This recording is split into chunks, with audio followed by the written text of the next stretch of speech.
ಎಲ್ಲರಿಗೂ ನಮಸ್ಕಾರ. ಆ ದೇವರು ಎಲ್ಲರಿಗೂ ಒಳ್ಳೇದು ಮಾಡಲಿ ಅಂತ ಕೇಳ್ಕೊಳ್ತಾ ಇವತ್ತಿನ ಲಾಗ್ ಶುರು ಮಾಡ್ತಾ ಇದ್ದೇನೆ. ನಾನು ಸ್ವಲ್ಪ ಟೈಮ್ ಹಿಂದೆ ಮಗನ ಮನೆಗೆ ಹೋಗಿದ್ದಿದ್ದೆ. ಅವನು ಈಗ ಅವನ ಹೆಂಡತಿ ಹೆರಿಗೆಗೆ ಹೋಗಿದ್ಲು, ಹಾಗಾಗಿ ಅವನೊಬ್ಬನೇ ಇರ್ತಾನಲ್ಲ, ಅವನಿಗೆ ಸಡನ್ ಏನಾದರೂ ಮಾಡ್ಕೊಂಡು ತಿನ್ಬೇಕಂದ್ರೆ ರಗಳೆ ಆಗ್ತದಲ್ಲ. ಅದಕ್ಕೆ ನಾನು ಎಂತ ಮಾಡಿದ್ದು, ಪುಳಿಯೋಗರೆ ಗೊಜ್ಜು ಮಾಡಿಟ್ಟು ಬಂದೆ. ಅಂದರೆ ಈಗ ಅನ್ನ ಒಂದು ಮಾಡ್ಕೊಂಡ್ರೆ ಆಯಿತು, ಬಿಸಿ ಬಿಸಿ ಅನ್ನ ಮಾಡಿಕೊಂಡು ಈ ಗೊಜ್ಜನ್ನು ಹಾಕ್ಕೊಂಡು ಕಲಿಸ್ಕೊಂಡು ತಿಂದರೆ ಆಯಿತು, ರೆಡಿ ಇರುತ್ತೆ ಎಲ್ಲ. ತುಂಬ ಟೈಮ್ ಬರುತ್ತದು ನಾವು ಮಾಡಿ ಈ ಥರ ಮಾಡಿದರೆ. ಅದಕ್ಕೆ ಅದನ್ನು ನಿಮಗೆ ತೋರಿಸುವ ಅಂಥೇಳಿ ಆ ದಿವಸ ರೆಕಾರ್ಡ್ ಮಾಡಿ ಇಟ್ಕೊಂಡಿದ್ದೆ. ಹಾಗಾಗಿ ಅದನ್ನೀಗ ನಿಮಗೆ ತೋರಿಸುವ ಅಂಥೇಳಿ ಅಂದ್ಕೊಂಡೆ. ತುಂಬ ಒಳ್ಳೆಯದಾಗುತ್ತೆ. ಅದಕ್ಕೆ ಸಾಮಾನ್ಯವಾಗಿ ಅದರದ್ದು ಹುಡಿ ಮಾಡುವಾಗ ಒಂದು ಐಟಮ್ ಹಾಕುವುದಿಲ್ಲ ಎಲ್ಲರೂ ಸಾಮಾನ್ಯವಾಗಿ. ನಮ್ಮಮ್ಮ ಹಾಕ್ತಾ ಇದ್ರು ಅದನ್ನು ನಾನು ಹಾಕ್ತಾ ಇದ್ದೇನೆ. ಅದು ಹಾಕಿದರೆ ಅದೊಂಥರ ಟೇಸ್ಟ್ ಬರುತ್ತೆ. ನೀವು ಮಾಡಿ ನೋಡಿ. ಈಗ ಅದನ್ನು ನೋಡ್ಕೊಂಡು ಬರುವ ಆಯಿತಾ. ಇಲ್ಲಿ ಪುಳಿಯೋಗರೆ ಗೊಜ್ಜಿಗೆ ನಾನು 4 ಚಮಚ ಕೊತ್ತಂಬರಿ ದೊಡ್ಡ ಚಮಚದಲ್ಲಿ, 2 ಚಮಚ ಕಡಲೆಬೇಳೆ, 2 ಚಮಚ ಉದ್ದಿನಬೇಳೆ, ಅರ್ಧ ಚಮಚ ಮೆಂತೆ, 1 ಚಮಚ ಜೀರಿಗೆ, ಅರ್ಧ ಚಮಚ ಸಾಸಿವೆ, 1 ಚಮಚ ಮೆಣಸಿನಕಾಳು ತಗೊಂಡಿದ್ದೇನೆ. ಇನ್ನು ಒಂದು 2 ಸ್ಪೂನಿನಷ್ಟು ನೆಲಗಡಲೆ, ಆಮೇಲೆ 2 ಸ್ಪೂನಿನಷ್ಟು ಇದು ಎಳ್ಳು, ಬಿಳಿ ಎಳ್ಳು ತಗೊಂಡಿದ್ದೇನೆ. ಒಂದು 1/4 ಚಮಚದಷ್ಟು ಅರಿಶಿನ ಪುಡಿ, 1/4 ಚಮಚದಷ್ಟು ಇಂಗು, ಆಮೇಲೆ 30 ಇದು ಎಲೆ ಕರಿಬೇವು.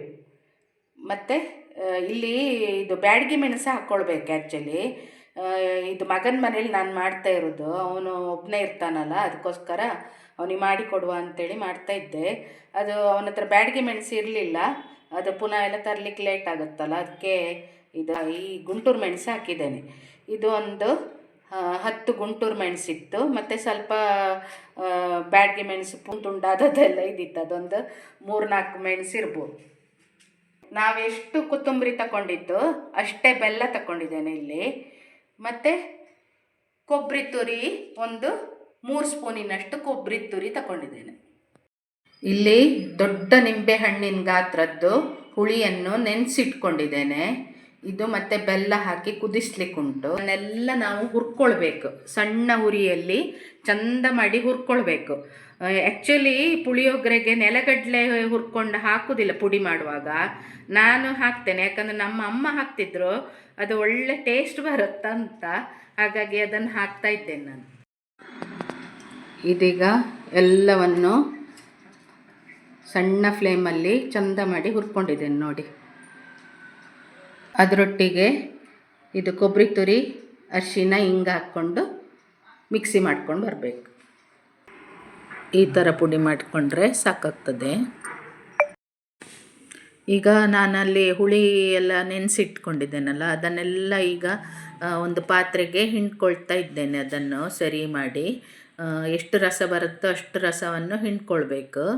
ಆಮೇಲೆ ನಾನು ಬೆಲ್ಲ ತೆಗೆದಿಟ್ಟಿದ್ನಲ್ಲ, ಅದಕ್ಕೆ ಆ್ಯಡ್ ಮಾಡಿಕೊಂಡು ರುಚಿಗೆ ತಕ್ಕಷ್ಟು ಉಪ್ಪು ಹಾಕ್ಕೊಳ್ಬೇಕು. ಈಗ ಅಷ್ಟು ಗೊಜ್ಜಿಗೆ ಎಷ್ಟು ಬೇಕಾಗ್ತದೆ ಅಂದಾಜು, ಕಡಿಮೆ ಆದರೆ ಆಮೇಲೆ ಹಾಕ್ಕೊಳ್ಳಿಕ್ಕಾಗುತ್ತೋ. ಈಗ ಎಷ್ಟು ಅಂದಾಜಿಗೆ ಹಾಕಿದ್ದೇನೆ ನಾನು. ಹಾಕ್ಕೊಂಡು ಈಗ ಅದನ್ನು ಕುದಿಲಿಕ್ಕೆ ಇಡ್ತೇನೆ. ಸಣ್ಣ ಫ್ಲೇಮಲ್ಲಿ ಕುದಿಲಿಕ್ಕಿಟ್ಟು ಅದು ಸ್ವಲ್ಪ ದಪ್ಪ ಆಗ್ತಾ ಬರಬೇಕು. ಹುಳಿ ನೀರು ಮತ್ತು ಬೆಲ್ಲ ಉಪ್ಪು ಎಲ್ಲ ಸೇರಿದ್ದು ಇದು ಸ್ವಲ್ಪ ಕುದಿಲಿಕ್ಕೆ ಶುರು ಆಗಬೇಕು. ಸರಿ ಕುದ್ದ ಮೇಲೆ ಅದಕ್ಕೆ ನಾನು ಈಗ ಇದು ಹುಡಿ ಮಾಡಿ ಇಟ್ಕೊಂಡಿದ್ದೇನಲ್ಲ, ಇದನ್ನು ಅದಕ್ಕೆ ಆ್ಯಡ್ ಮಾಡಿದರೆ ಆಯಿತು. ಆ್ಯಡ್ ಮಾಡಿ ಆದಮೇಲೆ ಅದನ್ನೊಂಚೂರು ಅದು ಮಗ್ಚಬೇಕು. ಇದು ಸ್ವಲ್ಪ ಬಿಸಿ ತಾಗಬೇಕದು ಹುಡಿಗೆಲ್ಲ, ಮತ್ತು ಇದೆಲ್ಲ ಮಿಕ್ಸ್ ಹಾಕಬೇಕು, ಕರೆಕ್ಟ್ ಮಿಕ್ಸ್ ಹಾಕಬೇಕು. ಆಮೇಲೆ ಅದನ್ನು ಕೆಳಗೆ ತೆಗೆದಿಟ್ಕೊಳ್ಳಿ. ಈಗ ಒಗ್ಗರಣೆಗೆ ಏನೇನು ಬೇಕಂತ ಹೇಳ್ತೇನೆ ನೋಡಿ. ಇಲ್ಲಿ 2 ಲೋಟದಷ್ಟು ಎಣ್ಣೆಯನ್ನು ತಗೊಂಡಿದ್ದೇನೆ. ಕಡಲೆಕಾಯಿ ಎಣ್ಣೆ ಇದ್ದಿತ್ತು, ಅದನ್ನೇ ಹಾಕಿದ್ದೇನೆ ನಾನು ನೋಡಿ. ಈ ಲೋಟದಲ್ಲಿ 2 ಲೋಟದಷ್ಟು ಎಣ್ಣೆ ಹಾಕ್ಕೊಂಡಿದ್ದೇನೆ. ಬೇಕಾದರೆ ಆಮೇಲೂ ಎಕ್ಸ್ಟ್ರಾ ಕಾಯಿಸಿ ಹಾಕ್ಕೊಳ್ಬೋದು ಕಡಿಮೆ ಆದರೆ. ಈಗ ಇದಕ್ಕೆ ನಾನು ಫಸ್ಟಿಗೆ 2 ಮುಷ್ಟಿಯಷ್ಟು ನೆಲಗಡಲೆ ಹಾಕ್ಕೊಂಡಿದ್ದೇನೆ. ಹಾಕ್ಕೊಂಡು ಅದನ್ನು ಫ್ರೈ ಮಾಡ್ತಾ ಇದ್ದೇನೆ. ಆಮೇಲೆ ಉಳಿದ ಸಾಮಾನು ಅದು ಕಡಲೆಬೇಳೆ, ಉದ್ದಿನಬೇಳೆ ಅದೆಲ್ಲ ಹಾಕಿದ್ದು ಸ್ಕಿಪ್ ಆಗಿದೆ ಇಲ್ಲಿ, ಹಾಗಾಗಿ ನಾನು ಅದನ್ನು ಪುನಃ ಹೇಳ್ತಾ ಇದ್ದೇನೆ ಏನೆಲ್ಲ ಹಾಕಿದ್ದೇನೆ ಅಂತ. ಇಲ್ಲಿ ನಾನು ಒಗ್ಗರಣೆಗೆ ಸಾಸಿವೆ, ಕರಿಬೇವು, ಆಮೇಲೆ ನೆಲಗಡಲೆ ನಮಗೆ ಬೇಕಾದಷ್ಟು, ಕಡಲೆಬೇಳೆ, ಆಮೇಲೆ ಉದ್ದಿನಬೇಳೆ ಹಾಕ್ಕೊಂಡಿದ್ದೇನೆ. ಫಸ್ಟಿಗೆ ನೆಲಗಡಲೆ ಹಾಕ್ಕೊಳ್ಬೇಕು ಸಣ್ಣ ಉರಿಯಲ್ಲಿ. ಅದು ಅರ್ಧ ಹುರಿದಾದ್ರ ಕೂಡಲೇ ಕಡಲೆಬೇಳೆ ಹಾಕ್ಕೊಳ್ಬೇಕು. ಅದು ಅರ್ಧ ಆದ್ರ ಕೂಡಲೇ ನೀವು ಉದ್ದಿನಬೇಳೆ ಹಾಕ್ಕೊಳ್ಬೇಕು. ಅದು ಆಮೇಲೆ ಸಾಸಿವೆ ಹಾಕ್ಕೊಳ್ಬೇಕು. ನಿಮಗೆ 2 ಮುಷ್ಟಿಯಷ್ಟು ಫುಲ್ ನೆಲಗಡಲೆ ಹಾಕ್ಕೊಂಡಿದ್ದೇನೆ. ಕಡಲೆಬೇಳೆ ಅರ್ಧ ಮುಷ್ಟಿಯಷ್ಟು, ಆಮೇಲೆ 1/4 ಮುಷ್ಟಿಯಷ್ಟು ಉದ್ದಿನಬೇಳೆ, 2 ಸ್ಪೂನು ಸಾಸಿವೆ ಹಾಕ್ಕೊಂಡಿದ್ದೇನೆ. ಕರಿಬೇವು 1 ಮುಷ್ಟಿಯಷ್ಟು ಹಾಕ್ಕೊಂಡಿದ್ದೇನೆ. ಇದನ್ನೆಲ್ಲ ಫ್ರೈ ಮಾಡ್ಕೊಂಡು ಈಗ ಆಯಿತು. ನಾನು ಕರೆಕ್ಟ್ ನೋಡಿ ಸಣ್ಣ ಉರಿಯಲ್ಲಿ ಫ್ರೈ ಮಾಡ್ಕೊಳ್ಬೇಕು. ಇದೇ ಥರ ಬರಬೇಕು.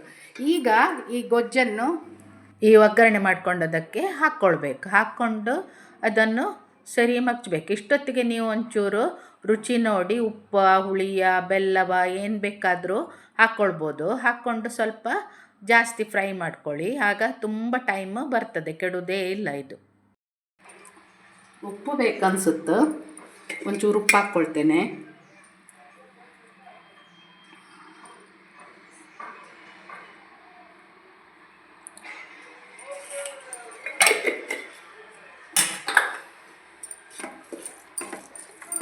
ಎಣ್ಣೆಯೂ ಸ್ವಲ್ಪ ಬೇಕನ್ನಿಸ್ತು, ಹಾಗಾಗಿ ಆಚೆಗೆ ಎಣ್ಣೆ ಸ್ವಲ್ಪ ಬಿಸಿ ಮಾಡಿ ನಾನು ಇದಕ್ಕೆ ಆ್ಯಡ್ ಮಾಡ್ತಾ ಇದ್ದೇನೆ. ಈಗ ಮುಗಿತಾ ಬಂತು.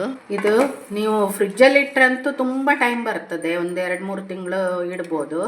ಹಾಗೆ ಹೊರಗೆ ಇಡಿದರೆ 1 ತಿಂಗಳವರೆಗೆ ಹಾಳಾಗೋದಿಲ್ಲ ಇದು. ಈಗ ನೋಡಿ ಪುಳಿಯೋಗರೆ ಗೊಜ್ಜು ರೆಡಿ ಆಯಿತು. ಇದನ್ನು ನೀವು ಬಿಸಿ ಬಿಸಿ ಅನ್ನಕ್ಕೆ ಕಲಿಸ್ಕೊಂಡು ತಿನ್ಬೋದು. ಒಳ್ಳೆ ರುಚಿ ಇರುತ್ತೆ. ನೀವು ಈ ಥರ ಟ್ರೈ ಮಾಡಿ ನೋಡಿ. ಇಲ್ಲಿಗೆ ಈ ವ್ಲಾಗ್ ಎಂಡ್ ಮಾಡ್ತಾ ಇದ್ದೇನೆ. ಎಲ್ಲರಿಗೂ ಒಳ್ಳೆಯದಾಗಲಿ. ಬಾಯ್, ಸಿ ಯು.